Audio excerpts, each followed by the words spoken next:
London से आने के बाद में मेरा एक कॉन्फिडेंस बढ़ गया, क्योंकि वो मेरा पहला प्रोग्राम, मैंने गाने के करीब 16 प्रोग्राम वहाँ किए और कुछ पैसे भी मिले मुझे, कुछ पेपर में मेरे आर्टिकल्स भी आए। तो वो आकर के मैंने अपने फादर को जब दिखाया कि ये देखिए और ये पैसे, और ये क्या है, मैंने कहा मेरे गाने के पैसे।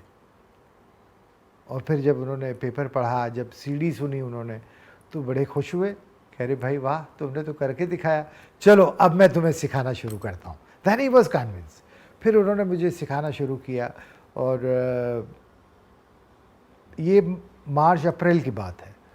और जून महीने में मुझे पॉलीडोर नाम की कंपनी होती थी, म्यूज़िक इंडिया, उन्होंने मुझे साइन किया, 5 साल का मेरे साथ कॉन्ट्रैक्ट किया कि we want to record you as a ghazal singer and double album.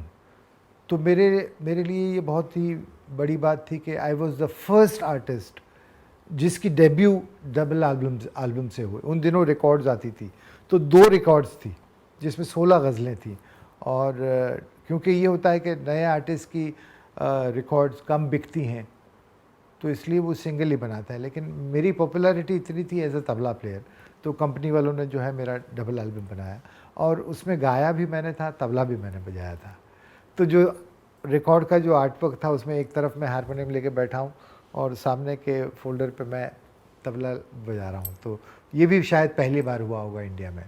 और बहुत अच्छे परवाज़ उसका नाम था, जिसकी एक गज़ल बड़ी मशहूर हुई कि छाई जितनी गुलों पे लाली है, छाई जितनी गुलों पे लाली है, उनके रुखसार से चुरा ली है, की दवा जितनी दर्द उतना बढ़ा, इश्क की चोट भी निराली है। तो बहुत ही खूबसूरत गज़लें थी उसमें, 16 गज़लें थी और वो बड़ी पॉपुलर हुई। और उसके बाद फिर जो है प्रोग्राम्स मिलने शुरू हुए, छोटे छोटे प्रोग्राम्स मिलने शुरू हुए। फिर म्यूज़िक इंडिया के जो ख़जाना प्रोग्राम होता था उसमें हम लोग को चांस मिलता था। और वो दौर बड़ा खूबसूरत दौर था। 8-8, 9-9 घंटा हम लोग बाजा लेकर के बैठते थे, नई नई कंपोजिशन करते थे, नए नए शायरों के कलाम उनको बुला करके हम पढ़ते थे। और एक शायर थे, मेरे पसंदीदा शायर थे, कैसर उल जाफ़री, जिनकी कई गज़लें मशहूर हैं। मतलब कैसर साहब की अगर मैं 2 गज़लें आपको कहूँ तो पहली गज़ल दीवारों से मिलकर रोना अच्छा लगता है, हम भी पागल हो जाएंगे ऐसा लगता है, ये उनकी गज़ल थी। फिर दूसरी उनकी बड़ी पॉपुलर गज़ल थी कि तुम्हारे शहर का मौसम बड़ा सुहाना लगे, मैं एक शाम चुरा लूँ अगर बुरा ना लगे। तो ये कैसर साहब थे। कैसर साहब का मेरे घर पे बहुत आना जाना था, वो मेरे से बड़ा प्यार करते थे और इतने बड़े शायर थे और उतने ही सरल इंसान थे। तो एक गज़ल उन्होंने मुझे दी थी, गीतनुमा गज़ल थी वो रहते थे यहाँ बम्बई का एक एरिया है मुमरा, और रेलवे के मुलाजिम थे, वो रेलवे में काम करते थे।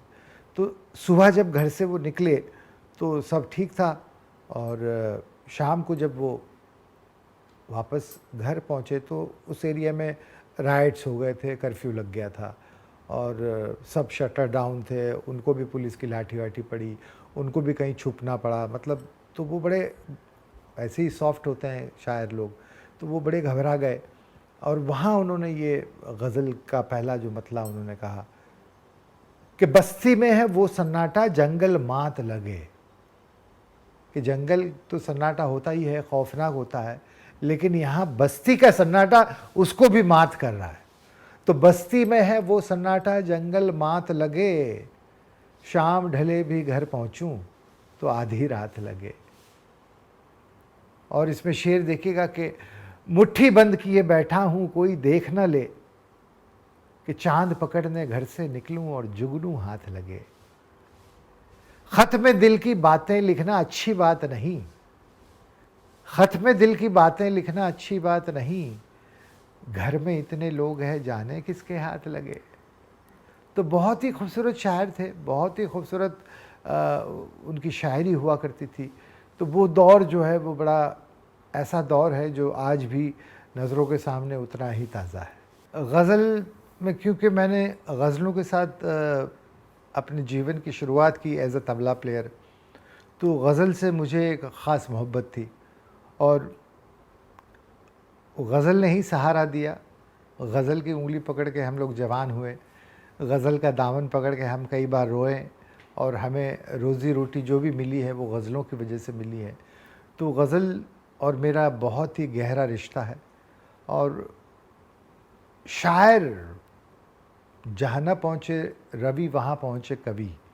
तो शायरों की अलग ही दुनिया है और मेरे दोस्त यार बहुत कम हैं, लेकिन जितने शायर हैं वो सब मेरे दोस्त हैं। तो मेरी कमज़ोरी रही है अच्छी शायरी, तो चाहे वो पाकिस्तान के कतिल शिफ़ाई हों या हिंदुस्तान के बशीर बद्र हों या निदा फ़ाज़ली साहब हों या शकील आज़मी हो, शाहिद हमदानी हो, सब मेरे पसंदीदा शायर हैं। और शायरों के लिए मैं हमेशा एक शेर मैं कहता हूँ, बहुत ही खूबसूरत शेर है कि कहीं गुल के कसीदे हैं, कहीं गुल के कसीदे हैं, कहीं खुशबू के चर्चे हैं। मैं मिट्टी हूँ मगर मेरा हवाला कौन देता है। तो शायर तो मिट्टी है जिसकी बदौलत फूल खिलता है और उसकी खुशबू पूरी दुनिया में चली जाती है, लेकिन शायरों को वो मुकाम हासिल नहीं होता। आज आप देखें कि ये फ्लैट हम लोगों ने ख़रीदा है तो वो किसी न किसी गज़ल या किसी न किसी शायर की शायरी पे ही हम लोग पॉपुलर हुए हैं, लेकिन वो जो है शायर जो है वो आज भी कहीं 4x4 की खोली में कहीं स्ट्रगल कर रहा होगा या उसके घर में पता नहीं सुबह अगर चूल्हा जला तो शाम को पता नहीं रहता कि क्या होगा। तो अनफॉर्चुनेटली हमारे यहाँ शायरों की जो है वो ये हाल बुरा होता है। इसलिए हम लोग, मैं ये कोशिश करता हूँ कि मेरे लाइव प्रोग्राम में मैं एक आध शायर को बुला लेता हूँ और उनसे मैं 2-4 गज़लें जो हैं वो पढ़वा देता हूँ और एक लिफाफा जो है वो उनके हाथों में थमा दिया जाए, तो इनडायरेक्टली उनकी थोड़ी सी सेवा हो सके। और शायर तो अलग ही चीज़ है जिनकी गज़लें गा करके हम लोग आज इतने पॉपुलर हुए हैं। एक बहुत ही बड़े शायर हैं नूर लखनवी,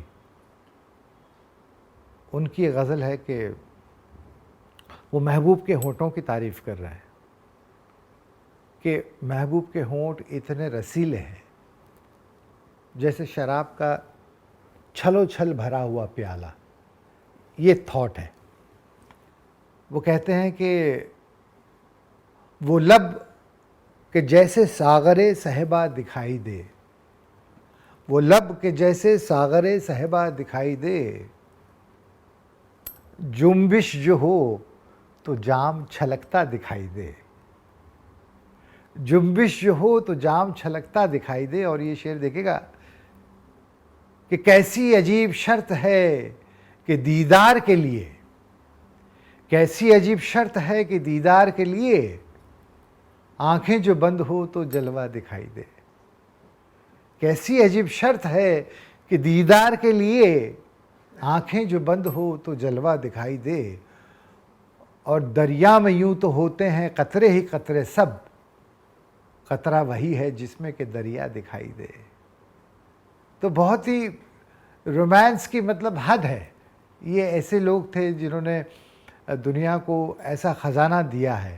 तो ये मेरी बहुत ही एक पसंदीदा गज़ल थी। फ़िल्म में रदनाथ जी ने मुझे सबसे पहले क्योंकि सोनाली पंडित रदनाथ मंगेशकर जी की शागिर्द थी तो घर में आना जाना था, तो हमारी जब एंगेजमेंट हुई तो सोनाली ने मुझे भी इंट्रोड्यूस किया रदनाथ जी से कि मेरे होने वाले पति हैं और आप सुनिए इनका गाना। उन्होंने मेरा गाना सुना, उन्हें अच्छा लगा। फिर उन्होंने मुझे ऑफ़र की कि एक फ़िल्म बना रहा हूँ लेकिन उसमें एक गाना था सुरमई शाम, बोले तुम गाओगे? मैंने कहा जी नहीं, मुझे फ़िल्मों में गाने का शौक़ नहीं है। तो ही वॉज शॉक्ड कि अरे बाप रे, ये पहला सिंगर है जो ये कह रहा है कि उसको फिल्मों में गाने का शौक़ नहीं है। और शायद पता नहीं, मेरा कॉन्फिडेंस नहीं था कि मैं प्लेबैक सिंगिंग कर पाऊँगा या नहीं कर पाऊँगा। तो मैंने वो गाना रिफ्यूज़ किया और फिर वो गाना सुरेश जी ने गाया और नेशनल अवार्ड भी उनको मिला। उसके बाद एक और फिल्म बन रही थी आस्था। आस्था में उन्होंने फिर मुझे कहा कि भाई एक बहुत ही खूबसूरत गाना है और दीदी के साथ में गाना है, लता जी के साथ में, और मैं चाहता हूँ कि तुम गाओ, और तुम पहली बार ट्रेन मिस कर चुके हो ऑलरेडी, तुमको मालूम है। मैंने कहा जी हाँ। तो बोले अब की बार मत करना, तुम गाओ। तो पहला ब्रेक जो है मेरे को रविंद्रनाथ जी ने मुझे माइक पे खड़ा रखा और ये गाना गवाया। फिल्म थी आस्था। लेकिन वो फिल्म फिर आगे बनी नहीं बनी, वो फिल्म गाना आया नहीं आया पता नहीं चला। लेकिन उसके बाद एक फिल्म और आई, शशिलाल नायर जी जो जिन्होंने फिल्म बनाई थी अंगार, जैकी श्रॉफ और डिम्पल कपाड़िया को लेकर के। तो उसमें एक गज़लनुमा एक गीत था, और तो शशि जी ने मुझे कहीं किसी प्रोग्राम में सुना और उन्होंने मुझे ऑफ़र की कि भाई आप गाओ मेरी फिल्म में। मैंने कहा जी मैं फ़िल्मों में नहीं गाता हूँ। तो बोले नहीं, गज़लनुमा गीत है। मैंने कहा हाँ फिर ठीक है।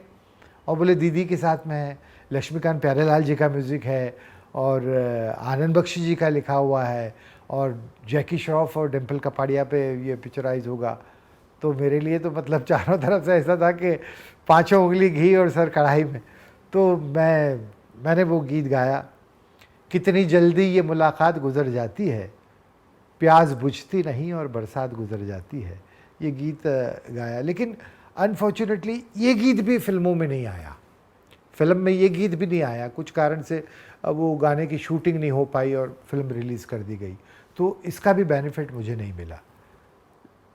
लेकिन इसके बाद में लक्ष्मीकांत प्यारेलाल जी मुझसे बड़ा प्यार करने लगे, और लक्ष्मी जी ने एक अपने बेटे को लेकर के एक फ़िल्म लॉन्च की थी।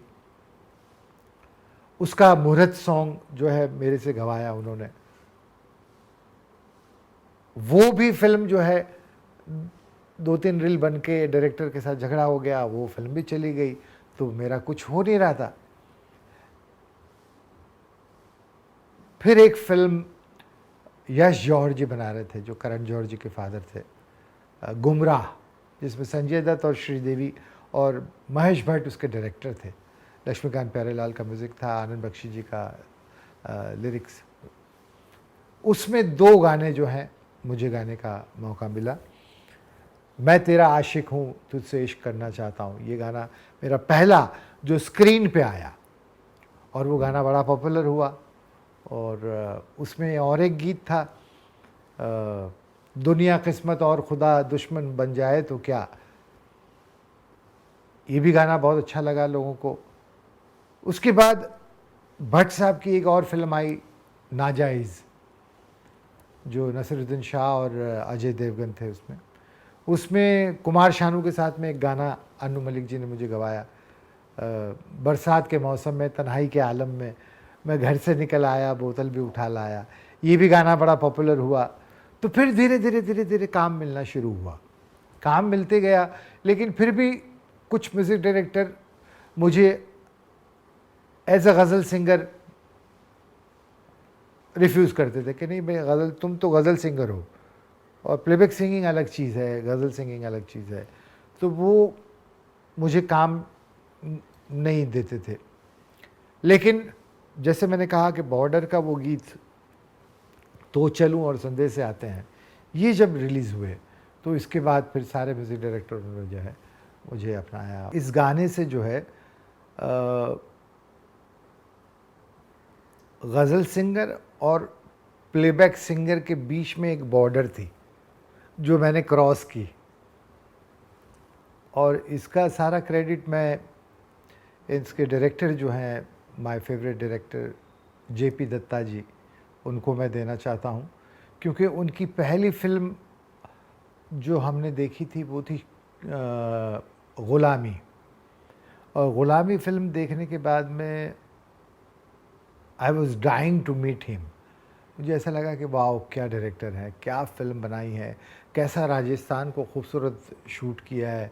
और उसका जो म्यूज़िक था, मेरे पी को पवन किस गली ले चली, गुलजार साहब के लिरिक्स थे और मतलब कमाल की फ़िल्म थी। तो कहते हैं ना कि कोई चीज़ अगर आपके दिलो दिमाग पे छाई हो तो वो ईश्वर भी जो है, ऊपर वाला भी जो है आपको मदद करता है। तो किसी कॉमन फ्रेंड के थ्रू हम उनको मिलने गए और हम जाकर के मिले और मैंने कहा सर मेरी तो आज ज़िंदगी सफल हो गई कि मैंने आपके दर्शन किए। और फिर वी बिकम फ्रेंड्स, मतलब उनके फैमिली परिवार में हम लोग आना जाना रहा। बॉर्डर फिल्म जब उन्होंने बनाई तो ये गाने, पहला गाना ये रिकॉर्ड होने वाला था, तो मैं और सोनू निगम हम दोनों ने इस गाने को गाया है। और म्यूज़िक डायरेक्टर कुछ और चाह रहे थे, उसमें और भी सिंगर चाह रहे थे। कैरेक्टर पे गाना शूट हो रहा है तो वॉइसेस भी 5-6 होंगी तो गाने का और मज़ा आएगा। बट जेपी साहब वाज वेरी एडमेंट कि नहीं, ये 2 ही गाएंगे और वो तुम मेरे पे छोड़ दो। और फिर ये गाना जब रिकॉर्ड हुआ तो रिकॉर्डिंग में सबने रोना शुरू कर दिया। जितने कोरस सिंगर थे वो रोने लगे, हम भी रोने लगे, म्यूजिशियन भी रोने लगे, क्योंकि इसकी जो लिरिक्स है ना वो ज़िंदगी से भरपूर हैं। वो मिट्टी से जुड़े लिरिक्स हैं कि जिसमें माँ का आँचल भी है, गाँव का पीपल भी है, महबूब की आँखों का काजल भी है और बरसता बादल भी है। तो ये इतना ज़िंदगी से भरपूर गीत है। और ये सिर्फ़ आर्मी वालों से सीमित नहीं है। मेरे यहाँ जो दूध वाला और फ्रूट वाला आता है, उनको जब ये गाना उन्होंने सुना तो आकर के मुझे कहने लगे साहब चिट्ठी तो हमें भी आती है घर से, लेकिन क्या करें, हमारा ये रोज़ी रोटी का काम ऐसा है कि हम अपने बच्चों को और बीवियों को मिलने के लिए नहीं जा सकते, नहीं तो ये हमारे रोज़ी रोटी बंद हो जाएगी। तो ऐसे कितने लोग हैं। और आज भी आप यकीन जानिए कि जब भी मैं इसको गाता हूँ तो मेरे लिए कंट्रोल करना मुश्किल हो जाता है। मैं भी रोता हूँ, ऑडियंस तो रोती है, लेकिन साथ में, और ख़ास तौर से अब्रॉड, जो लोग ज़्यादातर अब्रॉड हैं उनको इस देश की याद आती है, उनको घर की याद आती है। और एक किस्सा मैं आपके साथ में शेयर करना चाहूँगा कि जब गाना रिकॉर्ड हुआ था तो वो गाना सीडी में मेरे पास में था और मैं न्यूयॉर्क गया था, मैं अपने दोस्त के यहाँ पर। तो हमने बैठे, बातें हुई, तो उनके यहाँ पर एक ओल्ड एज एक औरत आती थी जो खाना बनाने के लिए, कोई गुजराती जो पार्ट टाइम ये जॉब करती थी। तो वो सुबह आती थी, खाना वाना बनाती थी और फिर वो चली जाती थी। तो उसने खाना वाना बनाया, हमने खाना वाना खाया, बहुत अच्छा खाना, हम बातें हो रही है। फिर मैंने अपने दोस्त से कहा कि चलो मैं तुम्हें एक गाना सुनाता हूँ, तुम्हारे घर में सिस्टम है? बोले नहीं, घर में इतनी अच्छी सिस्टम नहीं, लेकिन मैंने गाड़ी में एकदम नई सिस्टम, सब वूफर के साथ में। तो मैंने कहा चलो गाड़ी में सुनते हैं। तो हम लोग दोनों गाड़ी में बैठे, वो औरत भी घर से निकली तो उसने कहा बात में क्या जाओ छो, गुजराती में कहा। बोले मैं तो स्टेशन तक जा रही हूँ। बोले चलो तुमको स्टेशन छोड़ देते हैं। तो हम दोनों आगे बैठे, वो बा पीछे बैठ गई और हमने गाड़ी चलाना शुरू की और हमने सीढ़ी लगाई। सीढ़ी लगाने के बाद में पहले अंतरे के बाद में किसी के रोने की आवाज़ इतनी ज़ोर से आई कि हम पीछे मुड़ के हमने डरते डरते देखा तो वो ज़ार ज़ार रो रही है। तो हमने गाड़ी रोकी और हमें लगा कि पता नहीं कुछ गड़बड़ हो गई या कुछ तो मैसेज आया है, क्या हुआ, ये क्यों रो रही है, हमें नहीं मालूम कि गाने का ये रिएक्शन था उसका। और वो औरत जो है वो तो चुप ही नहीं रहे। तो हम लोग डर गए, हमने गाड़ी रोकी, पानी वानी पिलाया और उससे जब पूछा तो उसने कहा कि घर कब आओगे, एक ही लाइन बोली वो। और हम समझ गए कि ये गाने की पहुंच जो है वो, ये गाना कहाँ जाने वाला है। तो वाकई सही कहा आपने, ये जैसे नेशनल एंथम है वैसा ये गाना आज भी इतना ही पॉपुलर है, और आज भी कोई ऐसा प्रोग्राम नहीं होता जिसमें बॉर्डर के बिना प्रोग्राम समाप्त हुआ हो। मौला मेरे मौला तो करीब 3.5 करोड़ के ऊपर इसकी व्यूअरशिप है यूट्यूब पे, तो वो बहुत ही पॉपुलर हुआ। उसके बाद में वीर ज़ारा का गाना जो है इमॉर्टल सॉन्ग है, वो यश जी का सबसे फेवरेट सॉन्ग था। आज भी हमारे प्रोग्राम की शुरुआत उसी गीत से होती है। उसके बाद में रब ने बना दी जोड़ी, मैं रब दिखता यारा मैं क्या करूं, ये भी बड़ा पॉपुलर हुआ।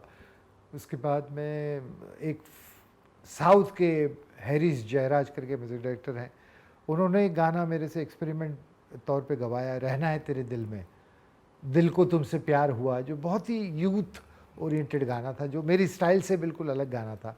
वो गाना भी यूथ में बहुत ज़्यादा पॉपुलर हुआ। तो चल रहा है। अभी अग्निपथ का एक गाना था जिसके लिए I got a award for best singing also. तो चल रहा है, स्लोली स्टडी चल रही है ज़िंदगी।